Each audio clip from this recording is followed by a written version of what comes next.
नमस्ते। नई वीडियो के साथ स्वागत है आप सबका फैशन क्रिएटर्स चैनल में। आज की इस वीडियो में हम देखने वाले हैं स्लीव्स का मतलब बेसिक स्लीव्स का परफेक्ट पेपर कटिंग। आज की इस वीडियो में मैंने जो तरीका आपको स्लीव्स कटिंग का बताया है वो एकदम आसान और परफेक्ट तरीका है।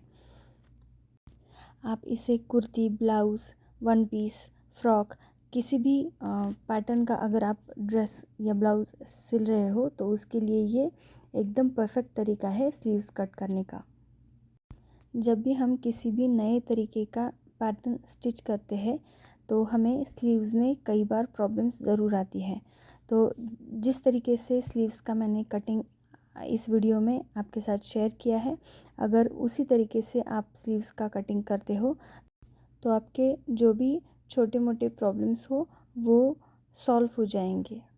स्लीव्स में कई अलग अलग तरीके के डिज़ाइंस और पैटर्न्स होते हैं, जैसे पफ स्लीव्स है या फ्लेयर स्लीव्स है या फिश कट स्लीव्स है और भी कितने अलग अलग डिफरेंट तरीके के स्लीव्स के पैटर्न्स होते हैं।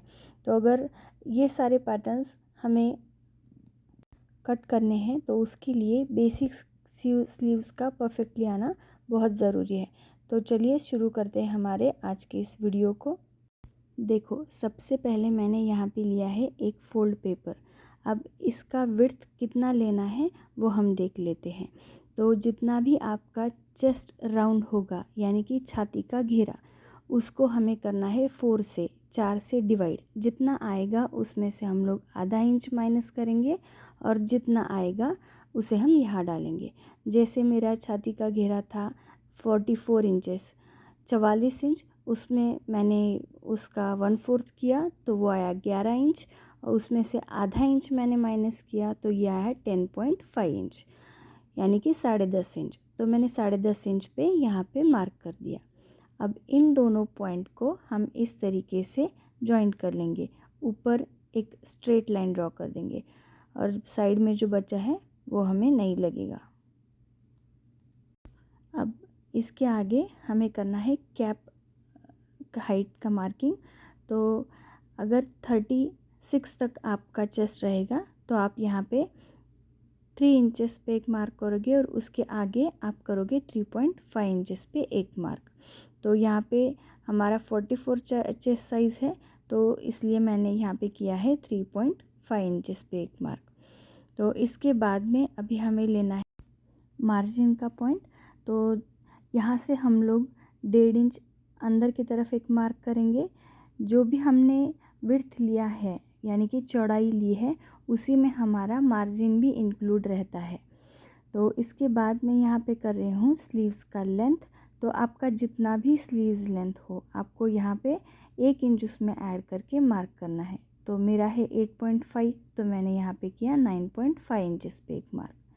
तो इस तरीके से हमें एक स्ट्रेट लाइन ड्रॉ कर देनी है। अब नीचे वाला पार्ट हमें नहीं चाहिए होगा। तो इस तरीके से आपका भी जो भी साइज़ है आप कर सकते हैं।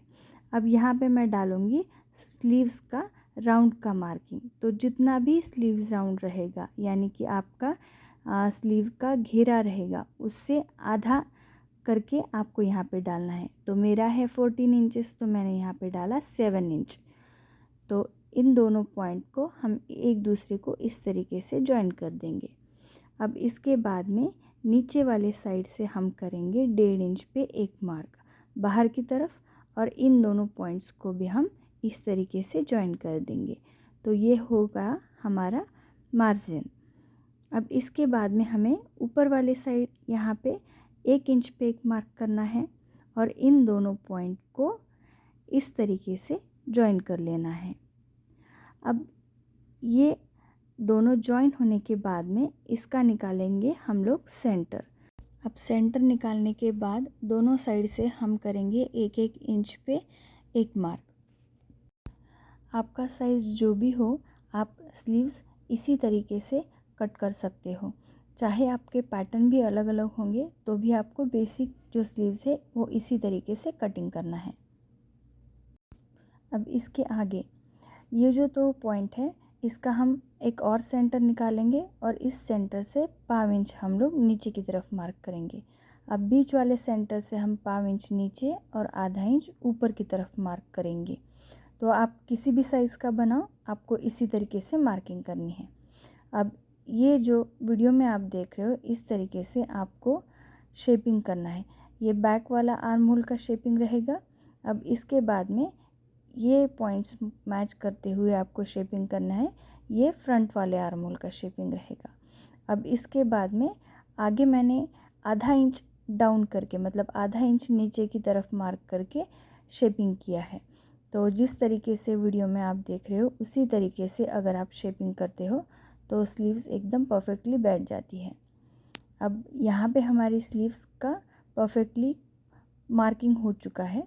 अब हम इसे कट कर लेते हैं। अब मार्किंग होने के बाद में डायरेक्टली आपको पूरी स्लीव्स कट नहीं करनी है। पहले आपको इसे, जो भी आपका पैटर्न है उसे चेक कर लेना है। बैक आर्म होल और स्लीव्स का बैक आर्म होल और जो भी पैटर्न है आपका, उसको इस तरीके से एक बार चेक कर लेना है। अब यहाँ पे ऊपर मैंने आधा इंच छोड़ा है और इस तरीके से मैं यहाँ पे स्लीव्स को चेक कर रही हूँ।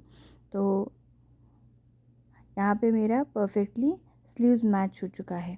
अगर आपका स्लीव्स मैच नहीं होता है, यानी कि स्लीव्स थोड़ा सा कम या ज़्यादा इस तरीके से होता होगा, तो आप इसे पेपर पे ही आधा इंच अंदर की साइड या आधा इंच बाहर की साइड, या जितना भी आपको कम या ज़्यादा हो रहा है उस तरीके से आप आपके पॉइंट्स चेंज कर सकते हो या मार्किंग आपका चेंज कर सकते हो। तो जब भी आप चेक करोगे, ऊपर से आधा इंच आपको इस तरीके से छोड़ना है मार्जिन का, और उसके बाद में आपको स्लीव्स को चेक करना है। अब यहाँ पे हमारा स्लीव्स तो परफेक्टली मैच हो गया, तो मैं इसे इस तरीके से कट कर लूँगी। अब इसमें मार्जिन हमारा इंक्लूड है, तो अब हम इसे कपड़े के ऊपर रख के कट कर सकते हैं। या तो फिर जिस तरीके से मैंने आपको कटिंग बताया, आप डायरेक्टली सेम तरीका यूज़ करके कपड़े के ऊपर कटिंग कर सकते हैं। पर सिर्फ जो टिप मैंने आपको बताई है कि बैक का जो पोर्शन है आर्म होल का और स्लीव्स का, वो आपको एक दूसरे के ऊपर मैच करके लेना है और उसके बाद में आपको स्लीव्स का कटिंग करना है। तो हमारा आज का परफेक्टली स्लीव्स का कटिंग यहाँ पे हो चुका है। तो आपको वीडियो कैसा लगा मुझे कमेंट में ज़रूर बताना। अगर वीडियो अच्छा लगा हो तो वीडियो को लाइक करना और चैनल पे नए हो तो चैनल को सब्सक्राइब करना। Thank you.